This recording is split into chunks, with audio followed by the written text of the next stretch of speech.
خاموش بازار، بند شٹر، دکان کے باہر لگی تعزیتی پرچی اور اندر کروڑوں روپے کا سونا جو کبھی واپس نہیں آیا۔ سوال یہ نہیں کہ سونا کہاں گیا، سوال یہ ہے کہ ایک ایسا آدمی جس پر پورا بازار اندھا اعتماد کرتا تھا، وہ اچانک کیسے غائب ہو گیا۔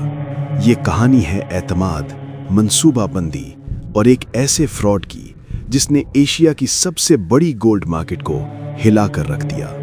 یہ کوئی فلمی کہانی نہیں، یہ کوئی افسانہ نہیں، یہ ایک حقیقی کرائم ڈاکیومنٹری ہے۔ لاہور کی مشہور گولڈ مارکیٹ، جہاں روزانہ اربوں روپے کا لین دین ہوتا ہے، جہاں لفظ امانت صرف مذہبی تصور نہیں بلکہ کاروبار کی بنیاد ہے۔ اسی بازار میں ایک نام تھا، شیخ وسیم اختر، 25 برس پرانا نام، اعتماد کی علامت اور پھر سب سے بڑا سوالیہ نشان۔ شیخ وسیم اختر گزشتہ 20 نہیں، پورے 25 برس سے اس مارکیٹ میں دکاندار تھا۔ وہ کوئی عام سونے کا تاجر نہیں تھا، وہ اس مارکیٹ کا سابق صدر رہ چکا تھا۔ اس کی دکان پر صرف گاہک نہیں آتے تھے، وہاں فیکٹری مالکان آتے تھے، ورکشاپ کے بڑے کاریگر آتے تھے، سونا کریڈٹ پر دیا جاتا تھا۔ یہ اس کاروبار کا معمول تھا۔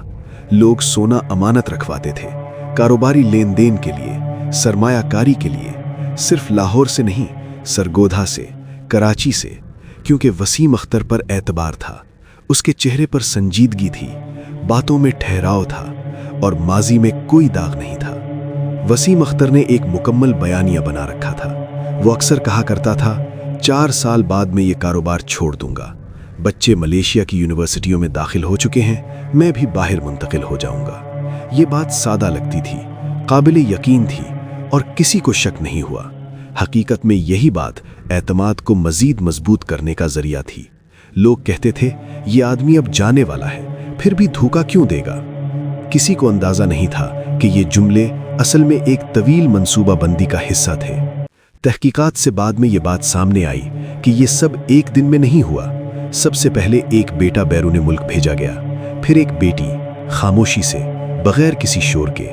بعد میں دونوں مکانات فروخت کر دیے گئے، گاڑیاں بیچ دی گئیں یا کسی اور کے نام منتقل ہو گئیں۔ بازار میں کوئی ہلچل نہیں ہوئی، کوئی خبر نہیں پھیلی، سب کچھ معمول کے مطابق چلتا رہا اور وسیم اختر ہر روز دکان پر موجود رہا۔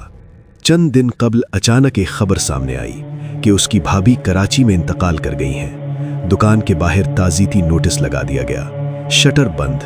لوگوں نے افسوس کیا، دعا دی۔ 4 دن گزر گئے، 5واں دن آیا، شٹر نہ کھلا۔ یہاں سے سوال شروع ہوئے۔ متاثرین نے فون کیا، موبائل بند۔ تحقیقات کی گئیں، پتہ چلا وسیم اختر کراچی میں موجود ہی نہیں تھا۔ نہ وہ نہ اس کا بیٹا، کسی کا فون آن نہیں تھا۔ اور اسی لمحے اعتماد ٹوٹ گیا۔ جب حساب کتاب کھولا گیا تو بازار میں سناٹا چھا گیا۔ ابتدائی اندازوں کے مطابق 30 سے 35 افراد متاثر ہو چکے تھے۔ سونے کی مقدار 10 سے 12 کلو تقریباً، مالیت 50 سے 60 کروڑ روپے۔ یہ کوئی اچانک واردات نہیں تھی، یہ کوئی ڈکیتی نہیں تھی۔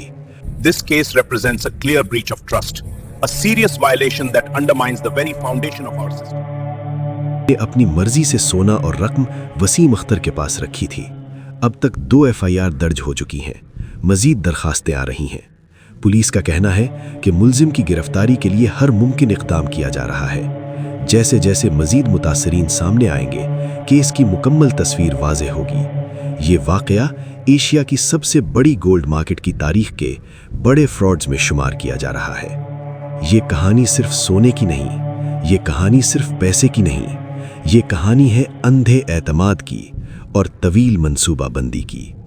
قانون اپنی جگہ، تحقیقات اپنی جگہ، لیکن سبق بہت واضح ہے۔ کاروبار میں ساکھ اہم ہے، مگر تحریری تحفظ اس سے بھی زیادہ ضروری ہے۔ یہ واقعہ ہمیں یاد دلاتا ہے کہ اعتماد قیمتی ہوتا ہے، اور جب ٹوٹتا ہے تو صرف نقصان نہیں، زندگیاں بدل دیتا ہے۔